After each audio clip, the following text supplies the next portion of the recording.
Have you ever wondered what happens after we die? Where does our soul, our consciousness, our very essence go? This is one of the oldest and most profound questions humanity has ever asked. For millennia, cultures and religions across the globe have offered their own unique answers, painting rich and diverse pictures of the afterlife. Today, we're going on a journey to explore some of these fascinating beliefs. So, get comfortable, and let's delve into the mystery of what lies beyond. First, let's travel back to ancient Egypt. The Egyptians had one of the most elaborate and well-documented belief systems about the afterlife. They believed death was not an end, but a transition to another world. To get there, the soul had to undertake a perilous journey through the underworld, known as Duat. Their ultimate goal was to reach the Hall of Two Truths. Here, the deceased's heart was weighed against the feather of Mat, the goddess of truth and justice. If the heart was lighter than the feather, meaning the person had lived a righteous life, they were granted passage to the field of reeds, a heavenly paradise much like the Egypt they knew, but without any pain, sorrow, or hardship. But if the heart was heavy with sin, it was devoured by a terrifying beast named Ammit, and the soul would cease to exist.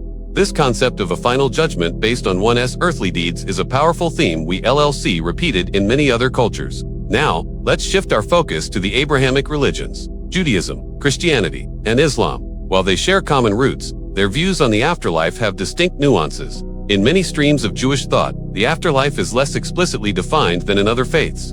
Some texts refer to Sheol, a shadowy place of rest for all the dead, regardless of their actions in life. However, later concepts, influenced by other cultures, introduce the idea of a resurrection and a final day of judgment where the righteous will be rewarded in Olam Haba, the world to come. Christianity, on the other hand, places a strong emphasis on the afterlife. The central belief is that faith in Jesus Christ offers the promise of eternal life in heaven, a realm of ultimate peace and communion with God. The alternative is hell, a state of eternal separation from God, reserved for those who reject His grace. The concept of purgatory also exists in some Christian denominations, like Catholicism, as an intermediate state where souls are purified before they can enter heaven. The idea is that your choices in this life directly determine your eternal destiny. In Islam, the journey of the soul after death is also very detailed. After burial, two angels, Munkar and Nakir, question the deceased about their faith. The righteous will answer correctly, and their grave will be a place of comfort until the day of judgment, Yom el-Qiyamah. On this day, all of humanity will be resurrected and judged by Allah based on their deeds, which have been recorded in a book. Those whose good deeds outweigh their bad will be welcomed into Jannah, or paradise, a place of unimaginable beauty and pleasure. Those whose deeds fall short will be sent to Jahannam, or hell, a place of punishment. But even in Islam, God's mercy is a central theme, and for some, hell may not be an eternal destination. Let's journey eastward to explore the perspectives of Hinduism and Buddhism. These faiths are built upon the concept of reincarnation, or samsara, the continuous cycle of death and rebirth. For Hindus, your actions in this life, your karma, determine your fate in the next.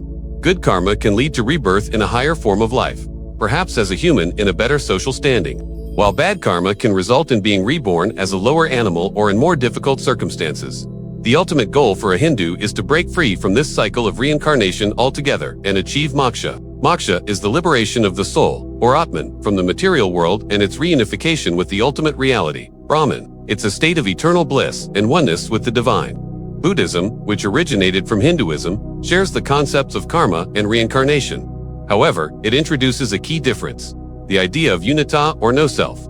Buddhists believe there is no permanent, unchanging soul that transmigrates from one life to the next. Instead, it's a stream of consciousness, or a bundle of energies and karmic imprints, that continues. The ultimate goal in Buddhism is to achieve nirvana.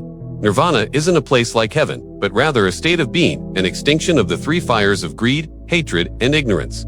It's the end of suffering, the cessation of the cycle of rebirth, and the attainment of profound peace and enlightenment. So while both faiths aim to escape the cycle, their understanding of the self and the ultimate goal has subtle but important distinctions. Beyond organized religion, many people hold spiritual but not religious beliefs about the afterlife. Some believe in a universal consciousness or a cosmic energy that we all merge back into after we die. Think of it like a single drop of water returning to the vast ocean. Our individual identity dissolves, but our essence becomes part of something infinitely larger. This idea is found in various philosophical traditions and New Age spiritualities. It suggests that our life energy is recycled, contributing to the ongoing life of the universe. Others are drawn to the stories of near-death experiences, or NDEs. Thousands of people from different cultures and backgrounds have reported similar experiences when they were clinically dead or close to death. Common themes include floating above their bodies, traveling through a tunnel of light, meeting deceased loved ones or beings of light, and experiencing an overwhelming sense of peace and unconditional love. While science often seeks to explain these experiences through neurological or psychological phenomena, for those who have had them, they offer profound and personal evidence of a life beyond this one. They often return from these experiences transformed, with a reduced fear of death and a greater appreciation for life. And of course, there's the scientific and atheistic perspective, which posits that there is no afterlife. From this viewpoint, consciousness is a product of the brain's complex biological and chemical processes. When the brain ceases to function, our consciousness, our sense of self, simply ends. There is no soul to travel to another realm. Death is the final and absolute end of our existence. For many who hold this view, this doesn't lead to despair, but rather a profound motivation to make the most of the one life we have. It emphasizes living ethically, finding meaning in our relationships and our impact on the world, and leaving behind a positive legacy for future generations. So, where does your soul go when you die? As we've seen, the answers are as diverse as humanity itself. From the scales of ancient Egypt to the cycle of reincarnation in the East, from the promise of paradise to the finality of oblivion. Perhaps the truth is a tapestry woven from threads of all these beliefs. Or maybe it's something entirely beyond our current comprehension. What's truly remarkable is that despite our differing beliefs, the question of the afterlife unites us. It forces us to confront our own mortality and to think about how we live our lives. Whether you believe in judgment, karma, or simply the legacy you leave behind. These ideas encourage us to be better people, to be more kind, more compassionate, and more mindful of our actions. The mystery of what comes next may never be definitively solved in this lifetime, and maybe that's the point. It's the wondering, the searching, and the living in accordance with our deepest values that truly defines our human journey. What do you believe? Share your thoughts and perspectives in the comments below.